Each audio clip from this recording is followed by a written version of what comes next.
All right, we're going to get going. Good morning, everyone. Thank you so much again for joining us and starting off. I don't know if we can call this aptly Valentine's Day week, but just did it. Here we go. We're all united by our love for democracy and hopefully Action Civics. This is an online virtual roundtable on the topic of Action Civics, which will explain the term later for those who may not be as familiar with it. And we're excited that not only is this a conversation on Action Civics, but we have some education policymakers to join us as we have this conversation. This is a webinar that has folks from across the country in the policymaking space, academics, practitioners, and a range of perspectives and expertise in the room. So we're really excited to have everyone joining. Just a couple of housekeeping items.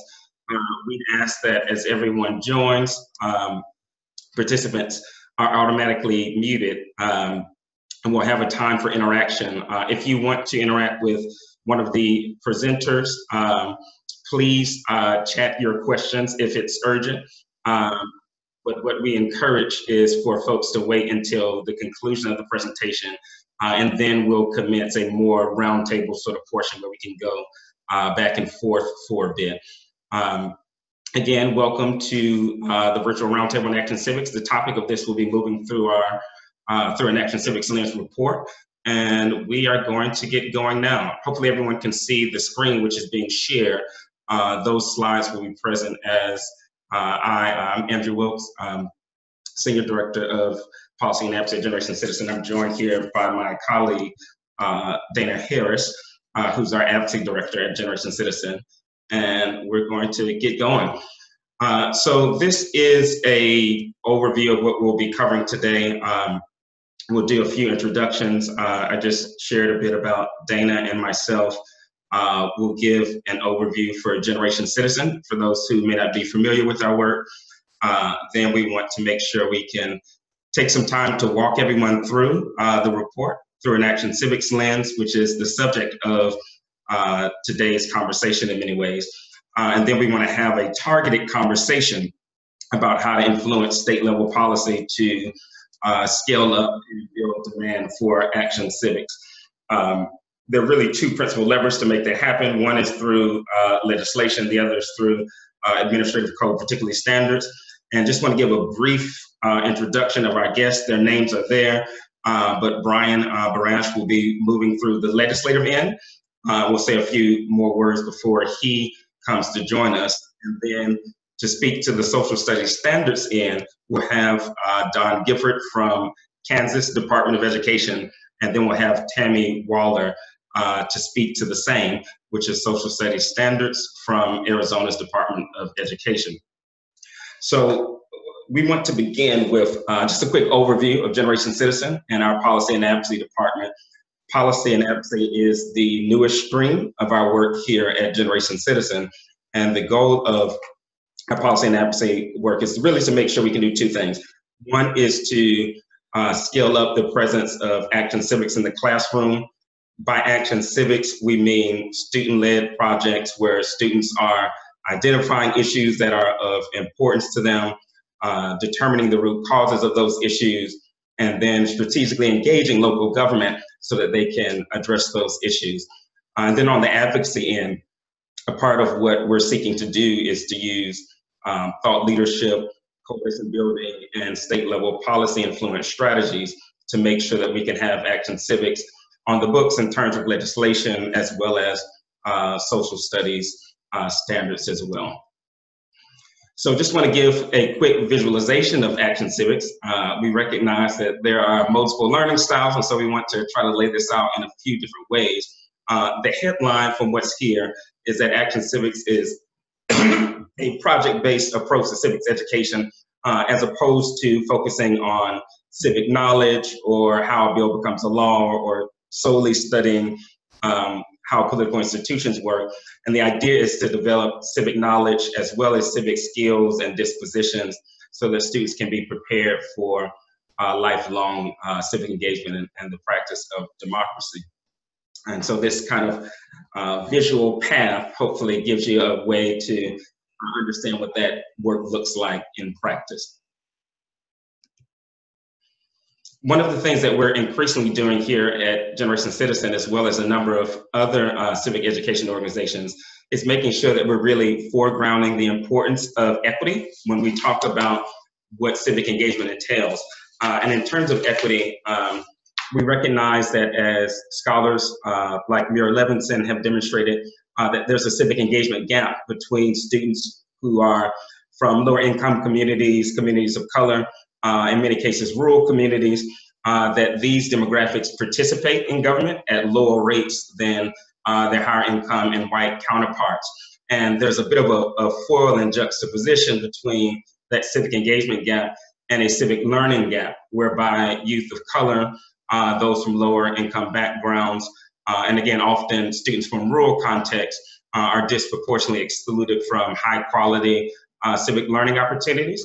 And so we want to be intentional in talking about the civic engagement gap so that we can not just be aware of it, but so that we can move the appropriate policy levers to actually close the civic engagement gap. And I know that's a concern that many of you on this call are particularly concerned about as well. Just a few more statistics to give an empirical frame of sorts to the civic engagement gap. Underserved students are much less likely to have a chance to participate in extracurricular activities, which involve things like testifying at a school board hearing, engaging in civic education classes, getting a chance to testify at a legislative committee hearing, and so forth. Additionally, one of the ways that we see the civic engagement gap show up is that students in more under-resourced schools, when compared to students with more average socioeconomic status, are about half as likely to investigate how laws are made and 30% less likely to report having debates, panel discussions, and social studies classes, and more interactive pedagogies that help them to understand in real time how democracy works. So just very quickly, just to give you a quick sense of how we go about trying to do this work at Generation Citizen. I alluded to it earlier. What I'll say here is that we recognize that in order to have experiential civics and action civics education on the books in terms of law and administrative code, we have to shape the conversation. We have to bring folks together in roundtables and local coalitions. And then ultimately, we're looking to cultivate the kinds of relationships in state houses and on the state education agency side to make change sustainable. So I'm going to turn it over to Dana to speak about the report itself. Great, thanks, and thanks to everyone for joining us today. So over the past few years that we've been engaging in this policy and advocacy work, we've learned a lot. So we've learned from our colleagues who have been doing this work before us, as well as doing really comprehensive research on what policy looks like that effectively supports action civics education. So we've done an analysis of state standards and laws as it relates to civics education policy across all 50 states. We've put together a policy and advocacy agenda that outlines what we believe makes good policy and have been updating that annually. We've been involved in a number of initiatives to support and pass legislation as well as administrative changes, and basically felt like we wanted to be able to share in all of the things that we've learned and all of the best practices that we've seen. And to do that, wrote this report called Through an Action Civics Lens, Policy and Advocacy to Support Effective Civics Education in the 50 States. And that link to that report was circulated in the invitation for this webinar, and hopefully some of you have had a chance to look through it. But we also just wanted to spend a little bit of time talking about it today. And we really see it as a resource for policymakers and other folks who are looking to advocate for effective civics education across the states, to identify different strategic areas to advance action civics policy and best practices for advocacy and engagement. Great. And so what we found is that there are basically three key components to any policy that supports action civics. And we know that every state has different needs and so any given policy might look a little bit different. But sort of the three key bones, as we call them, are one, instruction in civics education, so teaching key civic knowledge, but also having a project-based component to that ensures that Passion Civics and best practices for civic learning are being taught, and students are really understanding how the content and government as a whole relates to their lives. Secondly, any policy has to have funding attached to it. We know that for it to be implemented well, and particularly to be implemented equitably, there needs to be resources available for teacher professional development, for infrastructure in a state, and for other just resources to ensure that it's actually being implemented. And then thirdly, any good policy needs to have a level of accountability and assessment attached to it to ensure that it's actually given some teeth and is going to be implemented on the ground and not just get passed over. And so, as I mentioned, there are this will look a little bit different in any given state, but the two primary levers for actually reaching every single student through effective civics education policy in a state are through either legislation or through standards or administrative code, primarily social studies standards as it relates to civics, although we've seen some others. And so with that, we've got a lot of examples of what this looks like in the report that we hope you'll go back to, but wanted to bring on the guests that we mentioned before to help talk about what this has actually looked like through their experience on the state side of implementing policies in different ways. So I'm going to turn over to Andrew to introduce our guests. All right, we're really excited to have with us Brian Barash, who is from the Office of Massachusetts Senator Harriet Chandler and played a really pivotal role in helping us to, along with a number of other peer organizations, pass what is in many respects one of the nation's leading civics education laws in the country. So Brian, I'm going to turn it over to you to speak a bit about your experience. Okay, great. Can everybody hear me? Yeah, good. I'm going to start by telling a little bit about the bill and exactly what it does. So there were two really key curriculum components to the bill.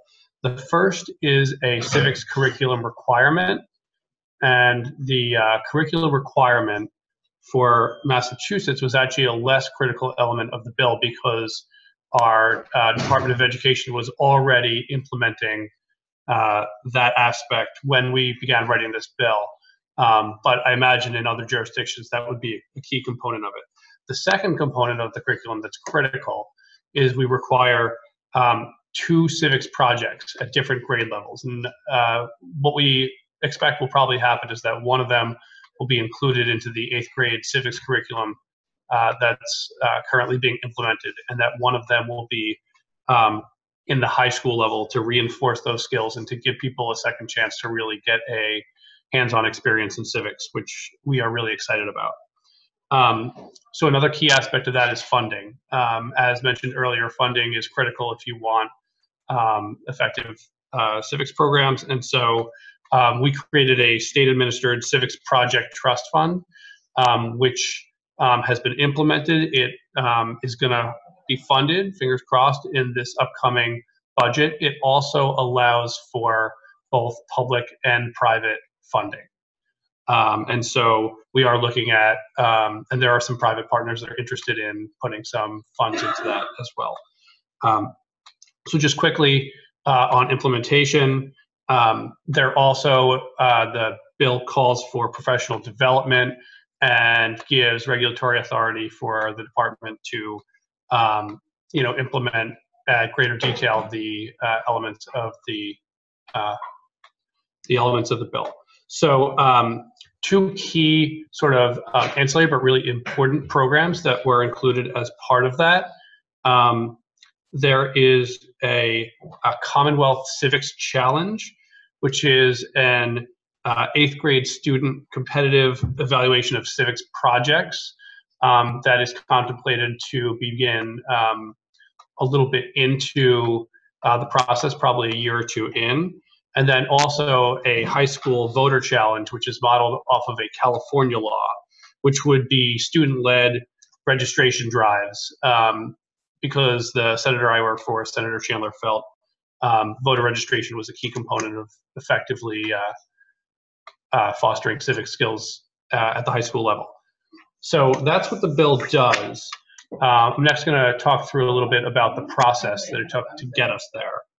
And so the senator had filed a bill that just created civic standards for a number of years, and we decided going into this past legislative session, the 2017-18 session, with some of the things going on at the federal level particularly, that we wanted a more comprehensive, higher level bill.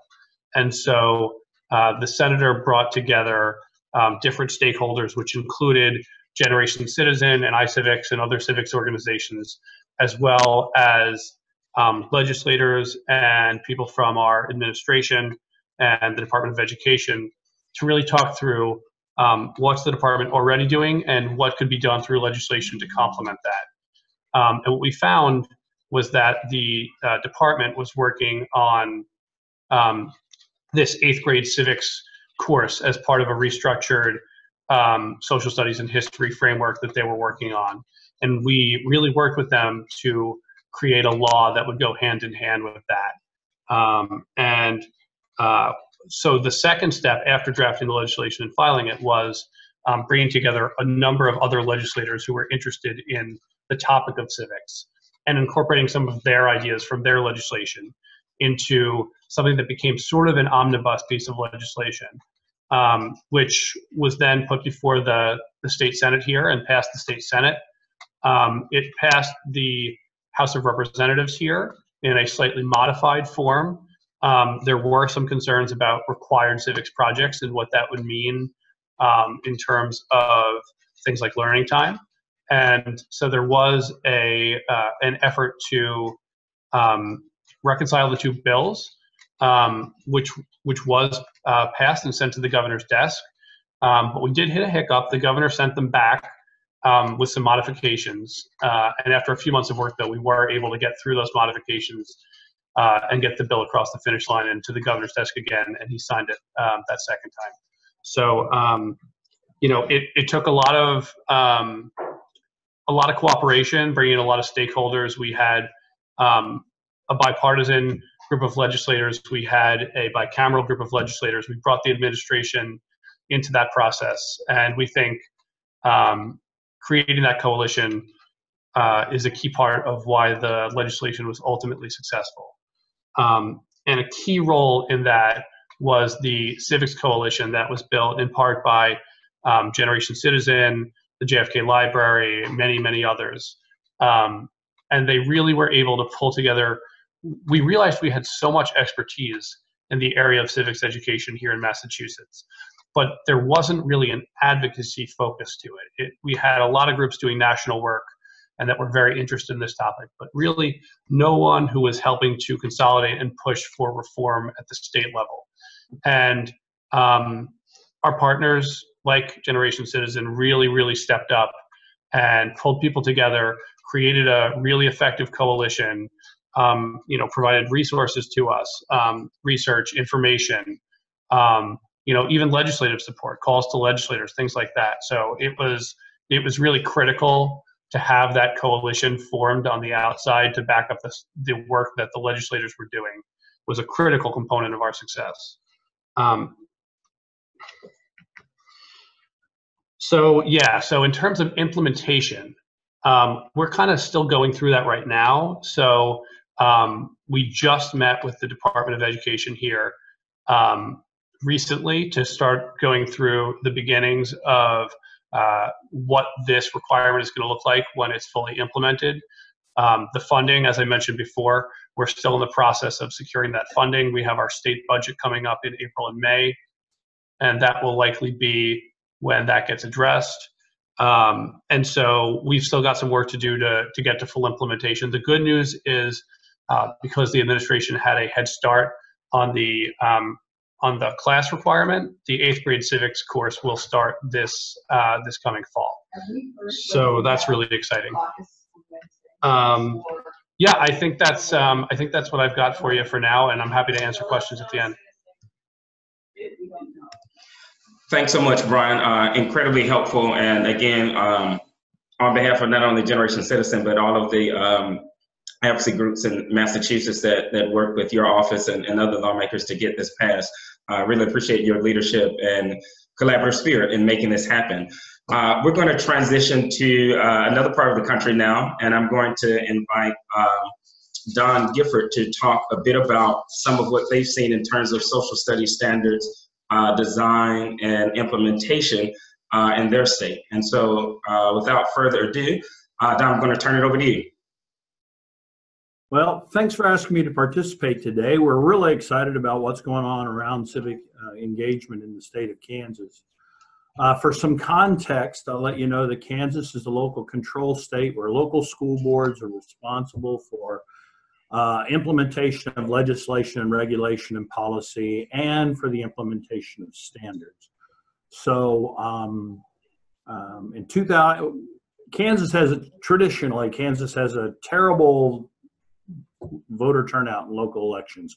We ranked 41st in turnout in those local elections, and our low SES and ethnic minority groups participate the least. So as we knew we had a problem with civic engagement before our commissioner, Randy Watson, traveled around the state, 20 different communities, 2,700 Kansans, and simply ask a question: what are the characteristics of a successful 24-year-old? This became the largest quantitative study in the purpose of education in our state's history.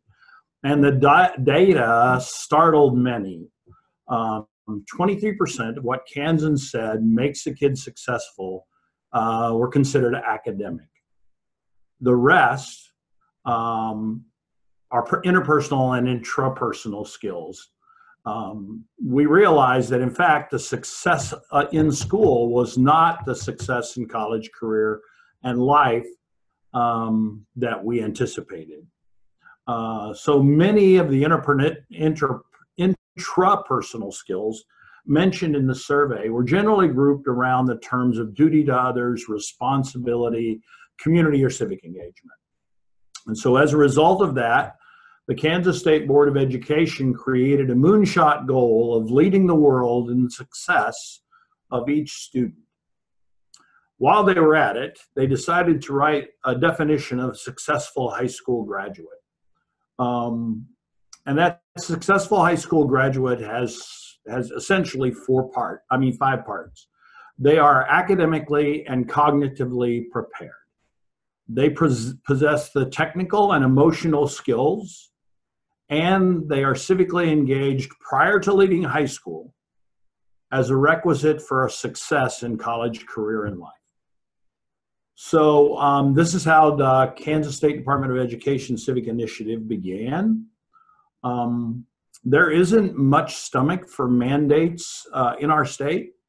So the strategy was to create an award for our schools who create civic engagement opportunities for their students. So we created what we called the Civic Advocacy Network Award Program. The award was based on the 6 proven practices for effective civic learning. And last spring, we designated 8 schools in the inaugural class of that Civic Advocacy Network.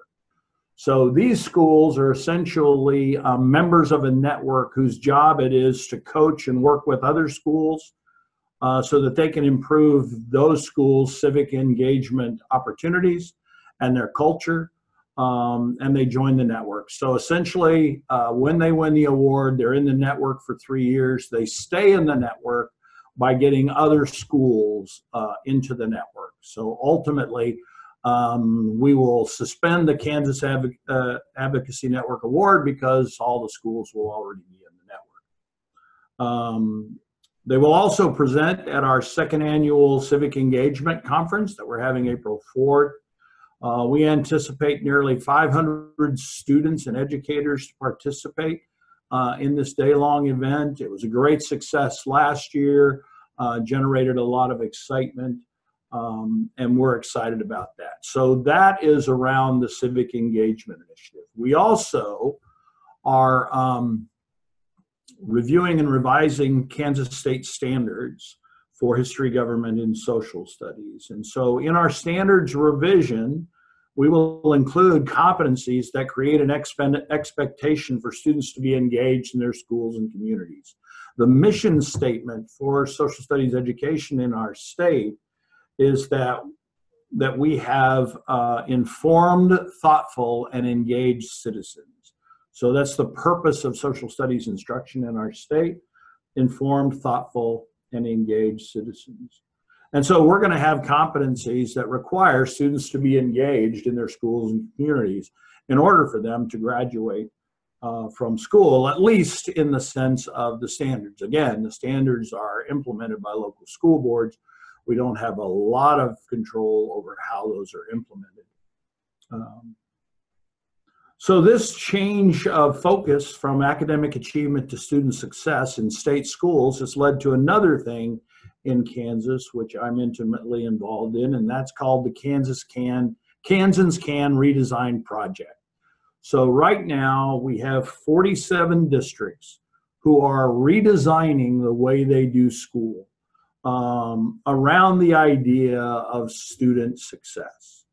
Much of that has to do with real-world applications and community partnerships, which center around civic engagement and civic engagement opportunities for those kids.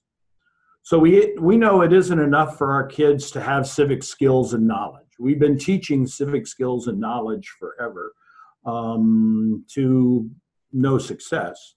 They have to have the disposition to do it after school, when schools can no longer require them to do it. So they have to want to do this, which is really a challenge. This is something that's difficult to teach. And so we have kind of identified 3 social emotional interpersonal skills that are kind of prerequisites for civic engagement. So if they don't have these interpersonal skills, they will never be civically engaged. And the first one is self-efficacy. They have to believe that they can make a difference, either individually or in groups. And if they don't believe that, then they're not going to be engaged.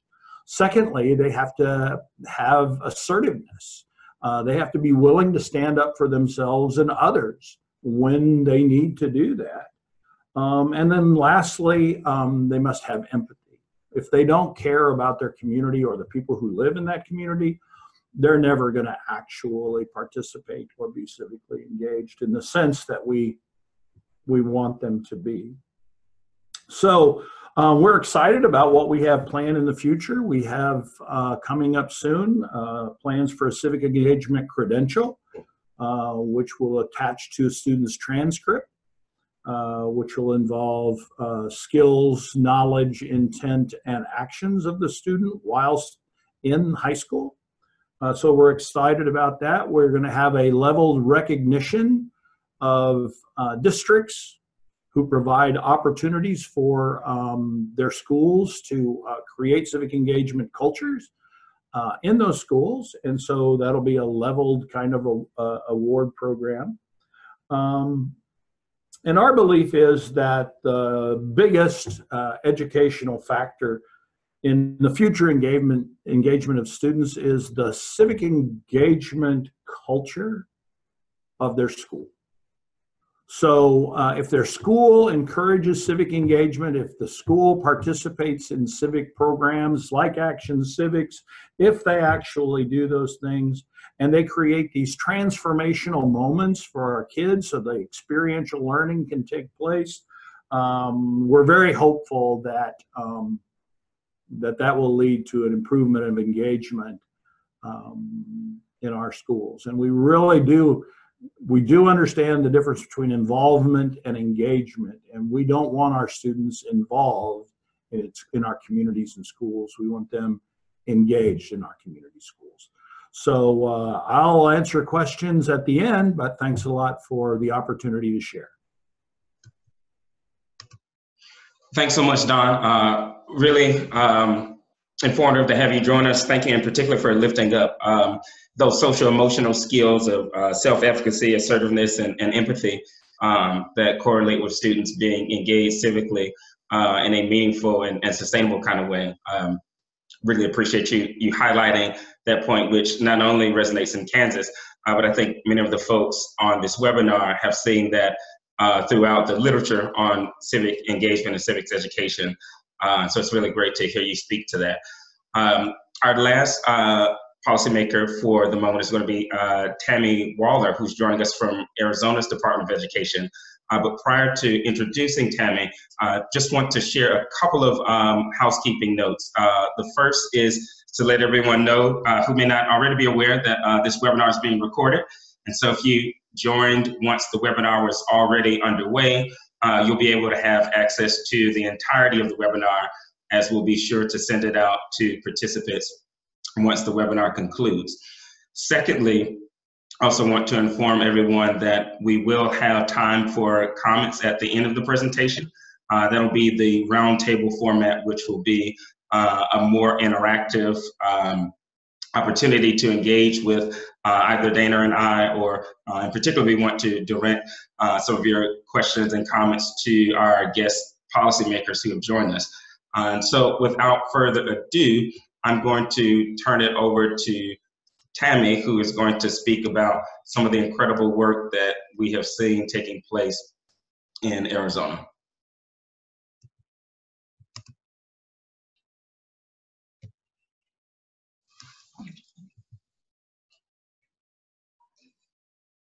Tammy, are you with us?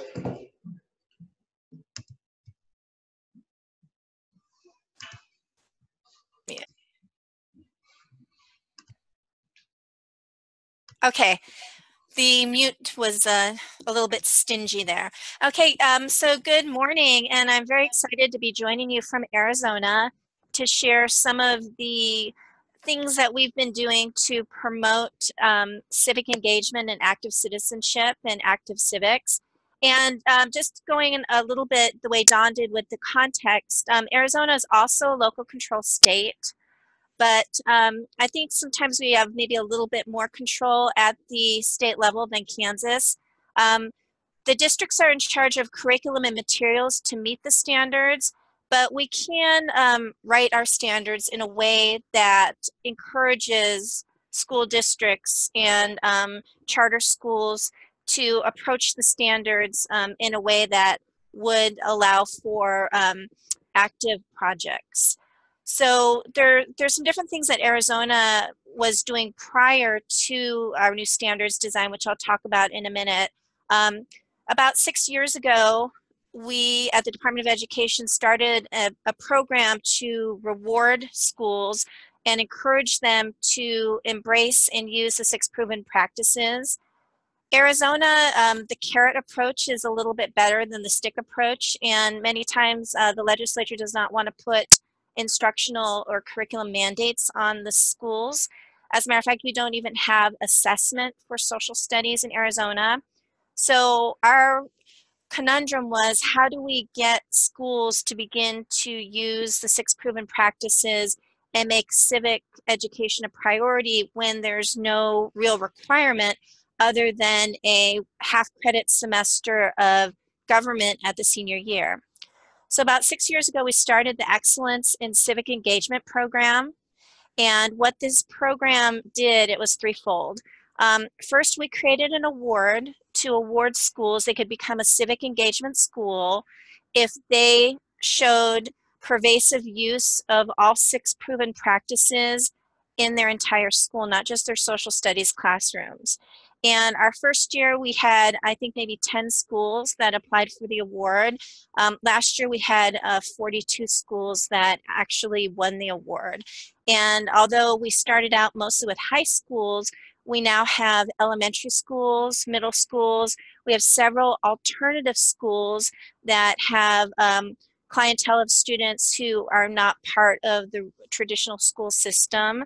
And we're hoping to really expand the award to our rural areas, which we've had a little bit of a challenge with.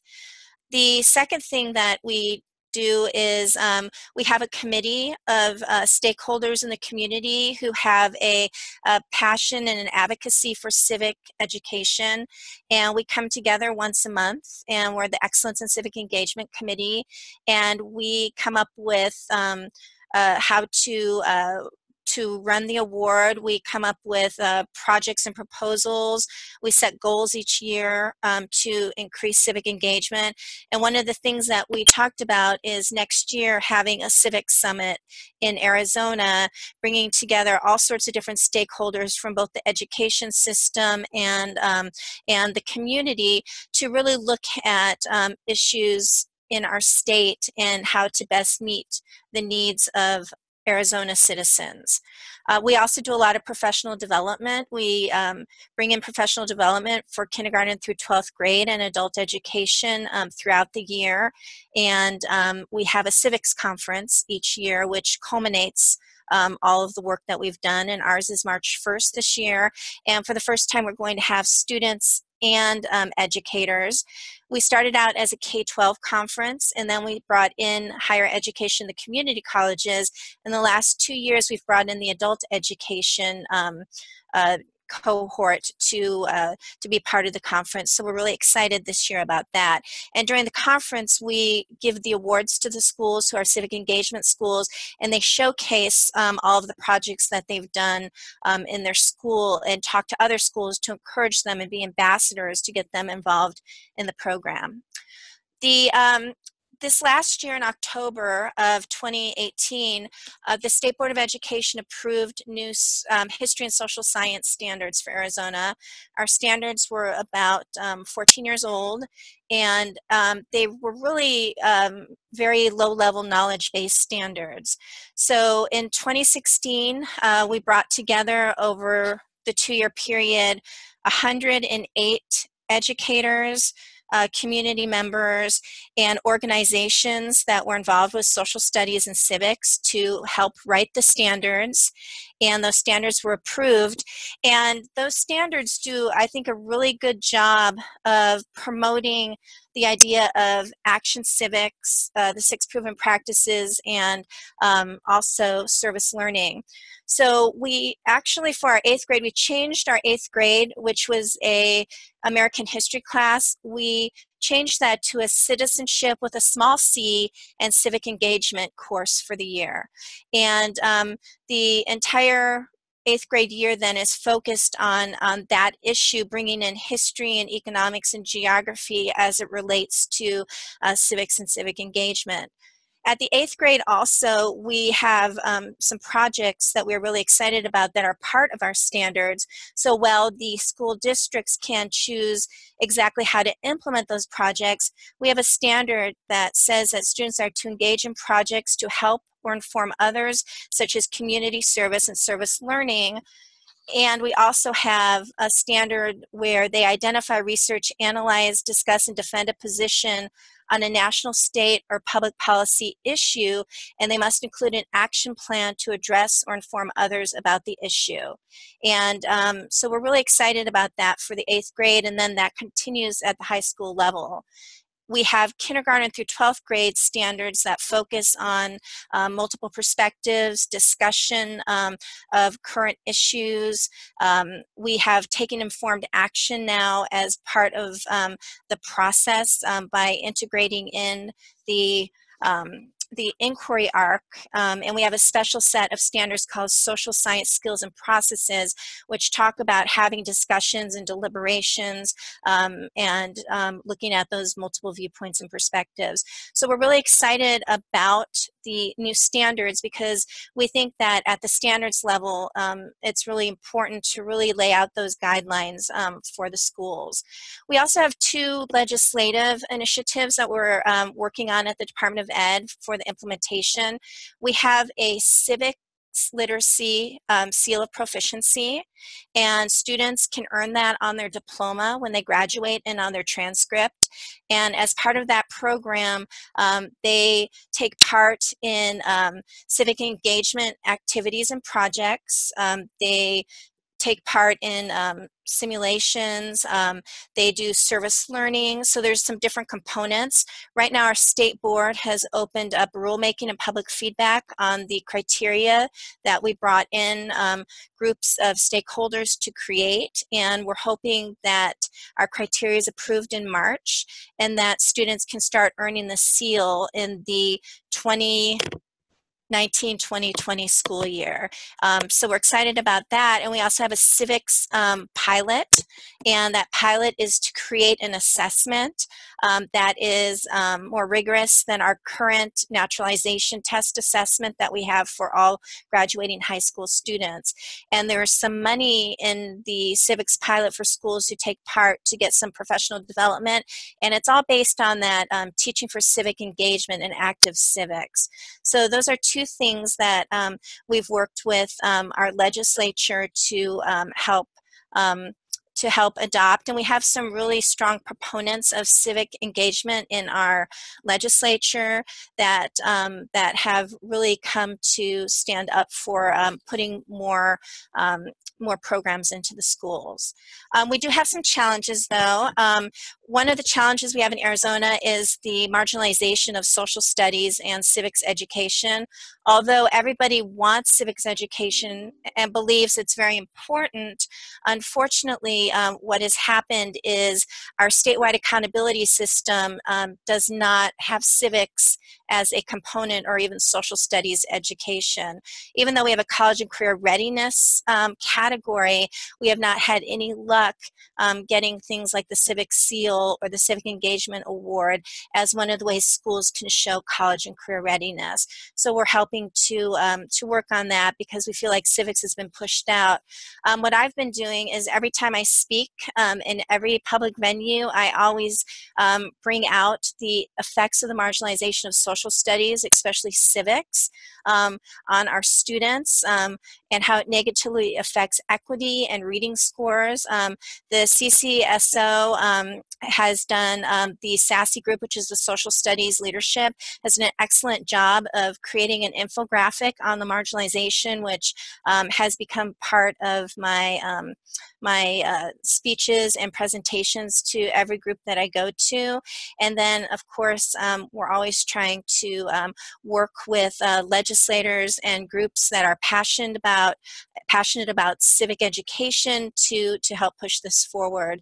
We also have some issues with the getting civics into the rural or underserved areas and some of these programs. So I've been working with trying to get some funding through some outside agencies so we can bring some professional development directly to these rural areas which are more remote and cannot come down to Maricopa County, which is where our Department of Ed is and where a lot of our training opportunities are. So that's what's happening in Arizona, and I would be happy to answer specific questions at the end. But thank you very much for this opportunity.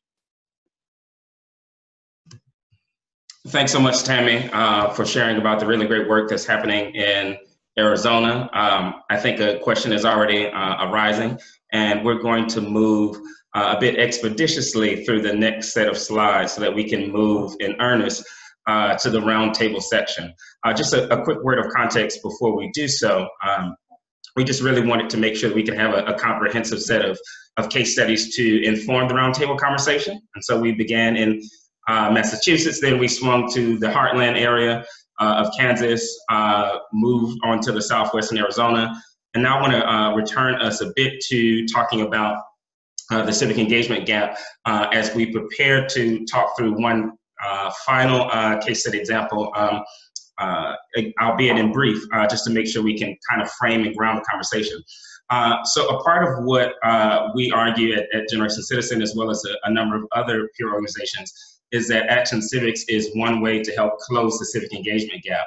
And a part of how Action Civics does this is by positioning students to participate politically by starting with their lived experience and speaking to and building on that lived experience by also having a deep context of historical patterns of disenfranchisement.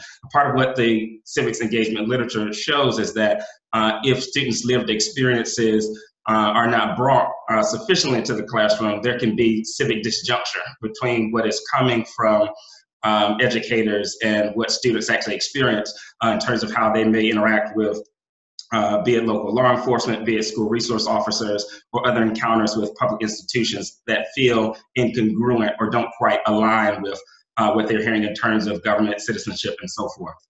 And so a part of the case, as you can see through the arrow, is that when pedagogies like Action Civics are applied, young folks from historically marginalized contexts are often, we find, in a better position to participate sustainably in the process, which in turn can lead to a more effective and efficient engagement with government, which then in turn leads to a more equitable kind of political process. So just briefly want to give folks a sense of what Washington State has done in their recently passed civics education legislation, which is noteworthy because they've selected a couple of school districts to serve as demonstration sites. And in selecting those school districts, a part of what the law stipulates are that underserved students have to be selected in ways that include rural, lower income, immigrant, and refugee students in terms of how civics education is delivered in the demonstration sites, with the goal being that the two demonstration sites will serve as flagship areas whose practices can then be referred out to other districts in Washington. And then also so that some of the work which is happening in school can inform what's happening in out-of-school civics programs, as well as what's taking place in the local community more broadly. And so we lift that up as a companion example to sit alongside the Massachusetts legislation, as well as some of what we have considered in terms of standards in Arizona and Kansas. And with that, we're really excited and eager, as we suspect many of you may be, to move into the conversation in the roundtable. This final slide is a bit of a teaser, just speaking to other routes of policy change. In New York, their state ESSA plan is serving as a really great lever to define what civic readiness looks like. Tammy spoke a bit about state seals of civic engagement. There are other states which are also doing groundbreaking work in that regard as well, as you can see on this slide. And then finally, state commissions and task forces, such as what we have seen in places like Illinois, Utah, California, some other contexts, are also doing noteworthy work. And then, of course, hopefully this all serves as an opportunity to whet the appetite for you to dive more intensively into the report itself. And so we have a number of really great questions which are queued up. We're going to stop sharing the screen now, and then we're going to, we being Dana and I, manage some of the queue traffic so that we can help folks raise some of their questions directly to some of our panelists. So the first question that was raised, I think Brian may have addressed that. We want to move on to the second question. Thank you, Steve, for sharing that resource with everyone from CCSSO. For those who may wonder what acronyms are, we're committed to demystifying alphabet soup. That's the Chief Counsel of School State Officers. And that talks about the marginalization of social studies. That's a great infographic in case folks are looking for a visual to help them make the case. So the first question that we want to deal with comes from Brandon Klugman, our colleague here at GC. His question is, how do you make sure civic seal supports schools in an equitable way, and that not all the civic engagement schools are the schools with higher income populations and more resources? I want to direct that question to you, Tammy, given the work that you all are doing in that regard. And so I'm going to ask if you could speak to that question. In order to help make sure that, well, first of all, we have a diversity of schools who have been award schools. We have schools that deal with populations that are at risk, and we try to give them some extra support. We also encourage a lot of the schools. I usually go to our Title I conference and present civic engagement opportunities to Title I administrators to talk about how these can help decrease achievement gaps, equity gaps with their student populations, and then the committee members offer a lot of support to those schools.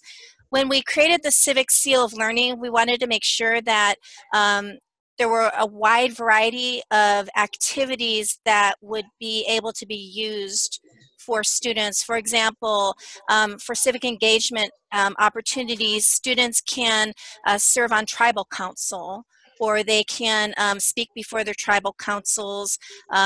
We have different types of local engagement that students can take part in leadership at their school. So while certainly that's an area that we see as needing more work, we are trying to get some funding to help us support those schools and pay for some of their training to happen. Thanks so much, Tammy. Really great to hear what you all are doing in terms of affording opportunities to diverse students there. I see a comment from Ted. Thank you for your eloquent encouragement. Doug Dobson, I see that you have raised a question about the Civics Now Coalition. First, Dana, I just want to thank you all for the great work that you all are doing down in Florida. And GC, along with a number of other folks on this call, is a part of the Civics Now Coalition Policy Task Force. And so just want to applaud the great work that that coalition is doing to lift up innovation happening in the States with a strong accent on equity as well. There is also another question talking about the call out for students, for beginning with students, lived experiences. And so there's a really great survey which is shared that folks can keep themselves abreast of. So just want to note that interactively, there's a kind of peer-to-peer sharing which is happening in the comment section. So we really appreciate that. There's a question directed to you, Dana, about the slide deck, in case you want. Yeah, I think it was asked if we can share it. I think we should be able to do that. We can follow up with the copy of the report and share the slide deck as well so people can look through it, as well as the recording. So if you want to go back and listen to any of this conversation or share it with colleagues, we'll be able to share that as well. So there's also a question about how Acton Civics and statewide programs can engage and prepare younger students over time.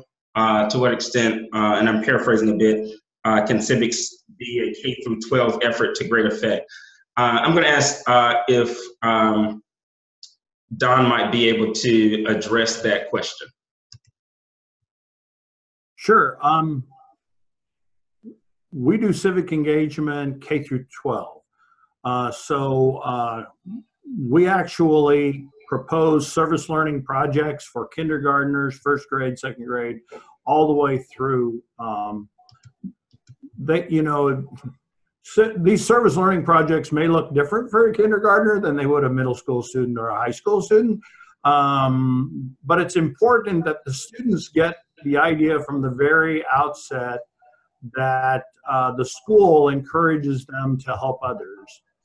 And that their education is part of the process of learning to help others. So I think that's where we go. So we have kindergarten teachers right now doing service learning projects with their kids around civic engagement. Thanks so much, Don, for speaking to that question. And again, really appreciate all of the interaction in the comments. We have a good friend with us who I'm going to ask if he is willing to join in this spontaneous invitation, Paul Baumann. I'll speak a bit to hopefully give him a bit of a cue. Paul has done some really great thinking around how states can use their ESSA plans as an opportunity to lift up civics education, potentially including action civics as well. And so I'm going to ask Paul if you wouldn't mind speaking a bit to some of that work. And you're I'm here. Can you hear me? Mm-hmm. Okay, because it said you had to unmute me and not me. I think the most important thing that we have to keep in mind at this point is that ESSA plans are, from every state, are changeable.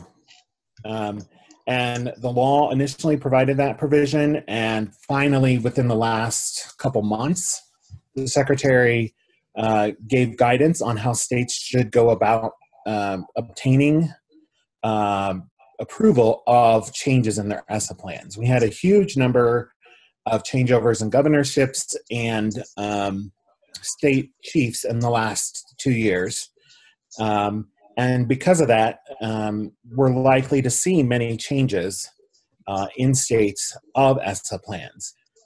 ESSA provides the flexibility for states to choose many subject areas beyond reading and mathematics to be included in their accountability systems and to be included as measures, performance measures that are counted towards states' progress towards their ESSA goals. I think the other thing to wrap your head around too in ESSA is that ESSA specifically requires states to address how their specific underserved populations and their underperforming populations and their minority and high poverty populations will meet the targets that the state set forward. So it specifically addresses in the ESSA how the states have to say, how are we going to do this with every student and not just those kids who are already in high performing schools.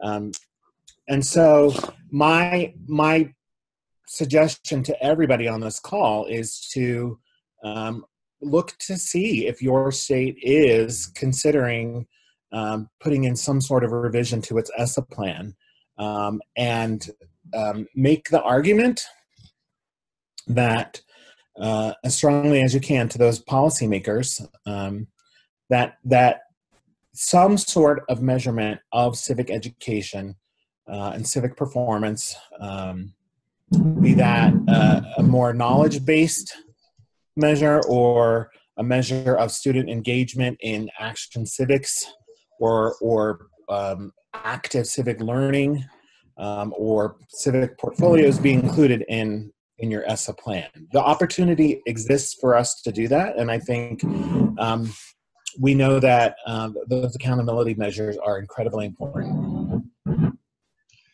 Thank you so much, Paul, for sharing your expertise robustly as well as extemporaneously. Really appreciate it. So it looks like the comment section has begun to slow up a bit, which is just fine. I have one more invitation to the dance if Peter Levine is still with us. Peter and I once had a conversation about how when the C3 framework was designed, a part of the hope was that taking informed action could potentially lead to action civics. And so I'm not sure if Peter is still with us, but in his stead, I'll just briefly note that a part of a potential pivoting point when states are looking to make full leverage of the inquiry arc is to have taking informed action be something of a bridge towards action civics. And so with that, just want to thank everyone for your attendance on today's webinar. Just a couple of housekeeping items to reiterate before we close out. The first is to note that as this webinar is recorded, we will send this out to everyone so that it can be a public education tool and a resource for you in working with lawmakers, coalitions, and other stakeholders. As Dana mentioned, we'll also include a copy of the report, which was sent prior to joining the webinar. We also want to make sure you have a chance with fresh eyes to move through the report again. We hope this was a fruitful start to the week, and thank you all for everything you do in the states to advance civic education. Take care, everyone.